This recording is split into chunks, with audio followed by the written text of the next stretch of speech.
Okay, so since we have so many people gone this morning, instead of our normal guided reading station, we are going to do something a little different and talk about some fairy tales.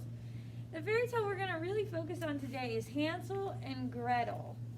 Everybody say Hansel and Gretel 3 times. Hansel and Gretel, Hansel and Gretel, Hansel and Gretel. I watched this one. Okay, so we're going to start with the real version of Hansel and Gretel, and then we're going to read a couple of different fractured versions of Hansel and Gretel, and we're going to make some comparisons, okay, between the 2 versions of the story. Yes, Renzo? We can play the quiet game for the rest of the day. Okay, well, yes, we're going to try and sit quietly, but we're going to answer questions. So, Hansel and Gretel, okay, and this is a little book.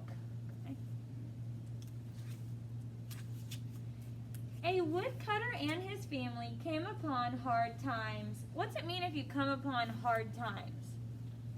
What's it mean to come upon hard times, Layla? It's when like you have to do something really hard. Yeah, it could mean that. Let's see if it gives us any other clues. The woodcutter was so poor he could no longer afford to buy food for his 2 children, Hansel and Gretel. Did that give us any clues to what the hard time is that they came upon? No. Put that away. Mm-hmm. What was the clue that it gave us to what their hard time was that they came upon, Landon? Yeah, he doesn't have enough money to buy food. Yeah, he didn't have enough money to buy food. What shall we do? He asked his wife, the children's stepmother. She had a plan. Tomorrow we'll take the children deep into the woods and leave them there. The woodcutter thought this was a wicked idea, but he could see no other way. What do you guys think about that stepmother? She looks mean. Hansel and Gretel overheard their parents talking about leaving them in the forest. Gretel cried. Hansel patted his sister's shoulder. Hush, I'll think of something, he said. How would you feel if you overheard your step-parents say that they were going to leave you in the woods? I'll be like, I would go serious, Mom. I would go and punch them. I just want to go. I just want to know. That would be so scary, huh? That night, Hansel slipped outside and filled his pockets with white pebbles. Yeah, he's gonna. I don't know. Why do you think he might fill them with white pebbles? What do you think? Because he might make a giant shiny petal with all those little petals and just throw them at his. You guys think that's what he's going to do? He's going to start throwing them? Yes. Well, let's find out. The next morning, their stepmother gave them each a stale crust of bread. As they walked into the woods, Hansel dropped the pebbles from his pocket on the ground to leave a trail behind them. So was Renzo's prediction right? No, but that's okay. Sometimes we make predictions. Right. It's okay. It's okay. So they're leaving a trail. When they reached the middle of the forest, the woodcutter gathered sticks and built the children a fire. Their stepmother said, "Now lie down and sleep. We'll come and find you when we're done chopping wood." Are they gonna go? No. They're not gonna come back. They're never going to come back. Hansel and Gretel sat down to eat their stale bread. The warm fire made them very tired, and they soon fell asleep. By the time they woke up, night had fallen, but the moonlight guided them to their trail of pebbles, and they found their way back home.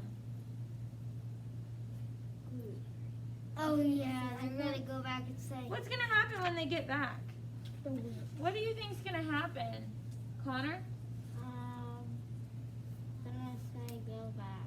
Let's find out. The woodcutter was happy to see his children. He had not wanted to leave them in the forest, but his wife made him try again the next day. Hansel did not have time to gather pebbles, so he tore up the crust of bread his stepmother gave him and left a trail of breadcrumbs instead.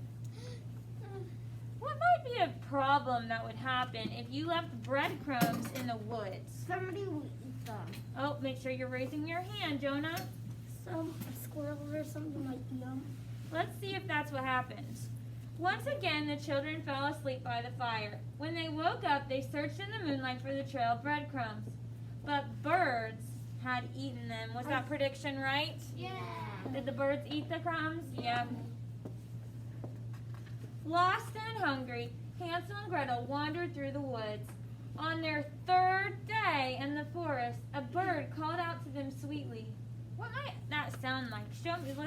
your voice. Okay, good. Oh. They followed the bird and came upon a little house. How do you think they felt when they saw that little house in the woods after being gone for 3 days? Raise your hand, Lizzie. It felt good. You think they felt good? Is that how you would feel? Why, look! Hansel pointed. The walls are made of bread, and the roof is made of cake. Gretel shouted. The children ran to the house and began to eat. What would you do if you found a house made of food out in the woods? Raise your hand, Landon. You think you'd eat it? I would turn into a big blob. They were so busy eating that they didn't notice an ugly old woman step outside. She said, "Nibble, nibble, little mouse. Who's that nibbling at my house?" Hansel and Gretel replied, "Just 2 little children who are very hungry." The old woman said, "Why, dears, why don't you come inside for a meal?" Well, you think that's a good idea for them to go inside this stranger's house and get some food? They're hungry. They're stuck in the woods. Should they go in? What do you think, Layla? That's a bad sign. Why? Because if it sounds like that, it's probably a bad sign to go in. Let's see what happens. The old woman treated Hansel and Gretel to a delicious dinner. That night she tucked them into 2 tidy, comfy beds and showed them all of her treasures. But she was only pretending to be kind. She was a wicked witch who thought Hansel and Gretel would make a tasty meal. I knew it. Uh-oh, so is this turning out for good? No, Not right now. The next morning, the witch locked Hansel in a shed. She made Gretel cook for him day and night to fatten him up. Bad witch. Oh. Finally, after many days, the witch grew tired of waiting. She ordered Gretel to boil some water. Gretel knew what the witch had planned, to cook Hansel in the pot. Then the witch said, "We must also make a delicious dessert. You must crawl into the oven to see if it's warm." Why do you think she wants Gretel to crawl in the oven? Hadley, why would she want Gretel to crawl inside the oven? What do you think?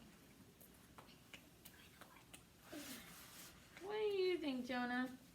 Because I've read the book before. And I don't want you to give the answer if you read it. What do you think, Weston? Why would she want Gretel to crawl in the oven? So he can go into the oven and see if it's warm, and then she'll hurry up and shut it and lock it. Oh, you think she's going to try and eat Gretel when she gets in the oven? Let's find out. Gretel knew what the witch had planned. It was to bake her. So was Weston right? Yeah. So she said to the witch, "I don't know how to crawl inside. Would you show me?"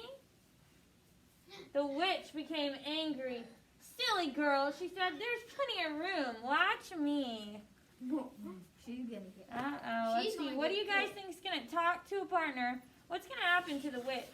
She is going to get stuck. The little girl's going to drown. Actually going to get stuck. She's going to be like, "What?" What do you think? Talk to your sister. What do you think is going to happen to the witch?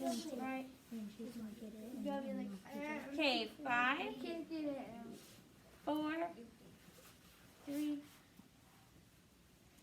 When the witch poked her head into the oven, Gretel pushed her in and locked the oven door. The old witch howled. Gretel ran outside and released Hansel from the shed. Were you right? Yes. Me and Lizzie were right. So me and Lizzie were right. Together, they gathered up the witch's treasures and set off into the forest. The more they walked, the more familiar the woods became. Finally, they saw their father's house in the distance. I would not be scared. I'm good. When the woodcutter saw his children, he gathered them in his arms. He had felt awful after leaving them in the forest and was overjoyed to see them again. What's overjoyed mean? What's overjoyed mean? What do you think, Connor? Like he really missed them. Yeah, he really missed them, so overjoyed he was extremely what? Sad. Overjoyed. Joy is a good thing. So he was extremely what? Happy. Happy. be to see them. So he was so sad, right, when he missed them, that when he saw them, he was overjoyed, so he was extremely happy. While the children were gone, their cruel stepmother had died. Hi. I just need a few of your students. I need. Pause this really Oh, quick. I'm sorry.